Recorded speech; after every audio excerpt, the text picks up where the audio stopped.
यहाँ पर आप लोग देख सकते हैं कि वोट चोर गद्दी छोड़ के नारे न सिर्फ संसद में बल्कि सड़कों पर भी लगने लगे हैं। राहुल गांधी ने जो मुहिम छेड़ी है वो मुहिम चुनाव आयोग को इतनी महंगी पड़ेगी, शायद चुनाव आयोग ने कभी सोचा नहीं था।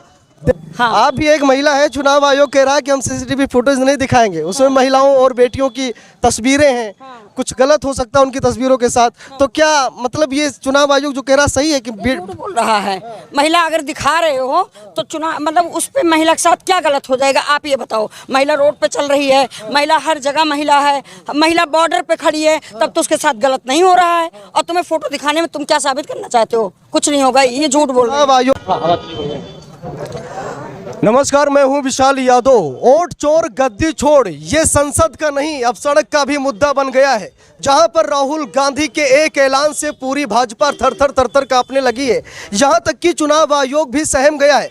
हम सभी लोगों ने देखा है राहुल गांधी ने इस बात को लेकर भी चैलेंज किया है कि अगर चुनाव आयोग हमको डिजिटल डेटा दे दे तो मैं साबित कर दूंगा कि नरेंद्र मोदी वोट चोरी करके प्रधानमंत्री बने हैं। इससे साफ पता लगता है कि चुनाव आयोग डरा हुआ है, सहमा हुआ है, इसीलिए तो डेटा नहीं दे रहा है। लेकिन आज कांग्रेस ने जिस तरीके से हुंकार भरी है, सड़क से लेकर संसद तक वोट चोरी के खिलाफ कांग्रेस ने जो मुहिम छेड़ी है उसका एक छोटा सा नमूना मैं आपको दिखाने जा रहा हूं, जहां पर हमारे साथ कांग्रेस के कुछ नेता यहां पर हैं और वो लोग लगातार जनता को जागरूक कर रहे हैं। क्योंकि राहुल गांधी तो लड़ाई बड़ी लड़ लेंगे, लेकिन जनता का साथ, जनता का सपोर्ट और जनता का समर्थन भी जरूरी है। चुनाव आयोग किस तरीके से वोट चोरी कर रहा है ये भी जनता को बताना और दिखाना बहुत ज़रूरी है। हमारे साथ कांग्रेस के नेता हैं, हम जानेंगे कि ये लड़ाई कहां तक रंग लाएगी, क्योंकि आप लोग तो पूरी तरीके से लड़ाई लड़ रहे हैं और ऐसा लग रहा है कि 2024 में आप लोगों की सरकार बन रही थी, लेकिन कुछ गड़बड़ियां हो गई जिसकी वजह से आप लोग सत्ता से हट गए। तो क्या लगता है इस बार, अगली बार जब लोकसभा चुनाव होगा तो आप लोग बाजी मार पाएंगे? देखिए, कांग्रेस पार्टी की जो आइडियोलॉजी है वो सत्ता की नहीं होती है। हमने संविधान को बनाया बड़ी मेहनत से, और संविधान पे जब आक्रमण होता है तो कांग्रेस पार्टी ही एक ऐसी पार्टी है जो सबके साथ खड़ी रहती है। इस बार भी जो ये वोट चोरी का प्रकरण चला रहे हैं, ये जो जिस तरीके से दिखाया गया है और जो हम लोग समाज में देख रहे हैं, ये इतना खराब स्थिति है। एक बार फिर संविधान को ये अपने हाथ में पूरी तरीके से बर्बाद करके और अपने हाथ में ये ताजीवन सत्ता रखना चाहते हैं। माध्यम उसका जनता बनाते हैं, माध्यम वोट बनता है। कोई भी तानाशाह जो भी पैदा होता है वो दिखाता है कि मैं जनता के द्वारा ही बना हूं, पर ऐसा होता नहीं है। सर, राहुल गांधी जिस तरीके से प्रधानमंत्री नरेंद्र मोदी पर, चुनाव आयोग पर धावा बोल रहे हैं, क्या सच में आप लोगों के पास ऐसा सबूत है कि आप लोग चुनाव आयोग को बेनकाब कर सकते हैं?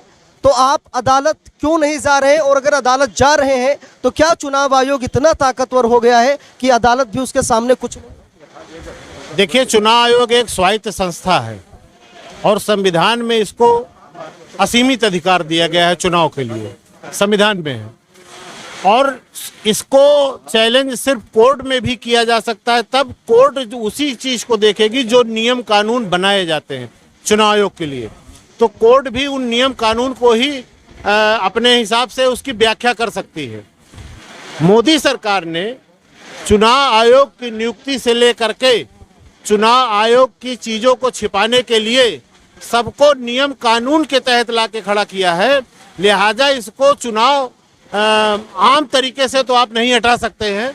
इसको आप सुप्रीम कोर्ट के द्वारा ही जो ये काम कर रहे हैं, जो मौलिक अधिकार उसमें है कि चुनाव आयोग कोई भी काम करेगा, चुनाव आयोग कोई भी काम करेगा, उसको जनता का जानने का, आखिरी व्यक्ति जनता का उसको जानने का अधिकार होगा। और वही एक अधिकार हम चाहते हैं कि चुनाव आयोग कुछ भी करे, लेकिन हमारे जनता को पता होना चाहिए क्यों 45 दिन में सीसीटीवी फुटेज हटाया जा रहा है, क्यों वोटर लिस्ट नहीं दी जा रही है। 2003 की डिजिटल वोटर लिस्ट अपलोड है, अभी की क्यों नहीं है, पिछले चुनाव की क्यों नहीं है। अगर ये सब हो रहा है तो निश्चित रूप से शंका होती है कि चुनाव आयोग जो है बेईमानी कर रहा है। अच्छा, पूर्व मुख्य चुनाव आयुक्त थे राजीव कुमार जी, उन्होंने एक प्रेस कॉन्फ्रेंस कहा था कि अगर 100 सालों तक डेटा रखा जाए तो वो डिलीट नहीं हो सकता। लेकिन आज जब आप लोग डेटा मांग रहे हैं, हरियाणा का मांग रहे हैं या अन्य राज्यों का मांग रहे हैं, तो चुनाव आयोग कह रहा है डेटा डिलीट हो गया। यही आप खुद समझ लीजिए कितनी बेईमानी कर रहे हैं। एक चुनाव आयुक्त कह रहा हमेशा रखा जाता था, कोई नई अभी आपने एक प्रकरण देखा होगा, 3 साल पहले एक आदमी सरपंच का चुनाव जीतता है, देखा आपने, और 3 साल बाद अगर उसका डेटा नष्ट हो गया होता तो क्या वो दोबारा सरपंच बनता? नहीं बनता ना। तो ये इसीलिए किया जा रहा है कि वो खुलेआम बेईमानी कर सके। देखिए अभी तक क्या था कि लोग ईवीएम को लेकर बात करते थे और ईवीएम की चोरी सुप्रीम कोर्ट में पकड़ी भी गई। ईवीएम की चोरी हम सभी लोगों ने देखा, जैसा भी सर ने बताया कि सरपंच के चुनाव में सुप्रीम कोर्ट ने सरपंच बनाया, यानी कि ईवीएम की चोरी पकड़ी गई। और मतदाता सूची में भी बहुत बड़ा फर्जीवाड़ा चल रहा है, इतना बड़ा फर्जीवाड़ा चल रहा है कि सरकारें बनती चली जा रही हैं। हमारे साथ सर हैं, क्या लगता है?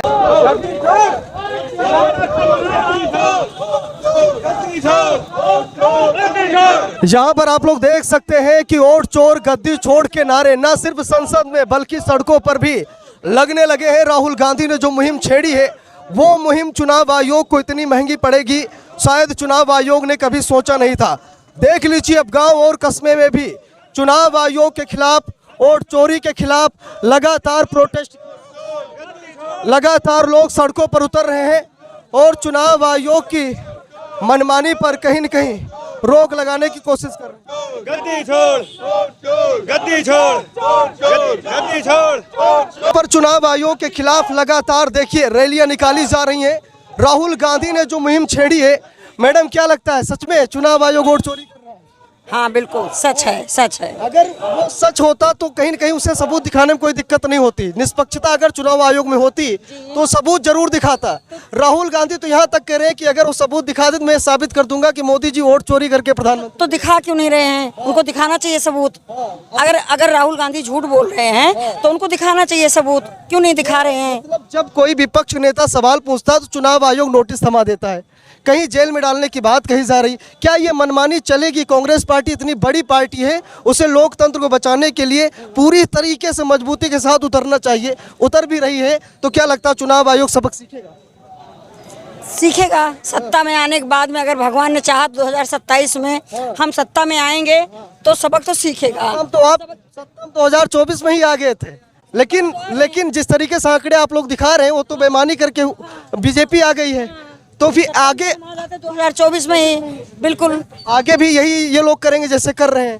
तो आप लोग कहाँ बहुत पीछे रहे? नहीं कर पाएंगे, नहीं कर पाएंगे, क्योंकि अब हम लोग जान गए हैं ना। हम ही लोग नहीं, जनता जान गई है। इसीलिए तो ये पूरी जनता देख तो रहे हो, रोड पे जनता उतरी है तो हर घर तक जाएगी ये बातें, हर एक लोग तक जाएगी। तो 2027 तो इनको भारी पड़ेगा। हाँ। आप भी एक महिला है, चुनाव आयोग कह रहा है कि हम सीसीटीवी फुटेज नहीं दिखाएंगे, उसमें महिलाओं और बेटियों की तस्वीरें हैं। कुछ गलत हो सकता है उनकी तस्वीरों के साथ। तो क्या मतलब ये चुनाव आयोग जो कह रहा सही है कि झूठ बोल रहा है? महिला अगर दिखा रहे हो तो चुनाव मतलब उस पे महिला के साथ क्या गलत हो जाएगा? आप ये बताओ। महिला रोड पे चल रही है, महिला हर जगह महिला है, महिला बॉर्डर पे खड़ी है, तब तो उसके साथ गलत नहीं हो रहा है। और तुम्हें फोटो दिखाने में तुम क्या साबित करना चाहते हो? कुछ नहीं होगा, ये झूठ बोल रहे हैं। चुनाव आयोग कर रहा है या मोदी जी खुद दबाव डाल के करवा रहे हैं? सत्ता में मोदी जी हैं तो जाहिर सी बात है दबाव तो उनका होगा ही। बिल्कुल। चुनाव आयुक्त ज्ञानेश कुमार भी मोदी साहब द्वारा चुने गए हैं। राहुल गांधी जी तो विरोध कर रहे थे उनका कि ज्ञानेश कुमार को न बनाया था। लेकिन अब उस पर हम क्या बोले, उस पर हम नहीं बोल सकते, टिप्पणी नहीं कर सकते हैं। हाँ मैडम यहाँ पर देख सकते हैं पूरी तरीके से लोग सड़क पर उतर गए हैं। जो संसद का मुद्दा था आज सड़क पर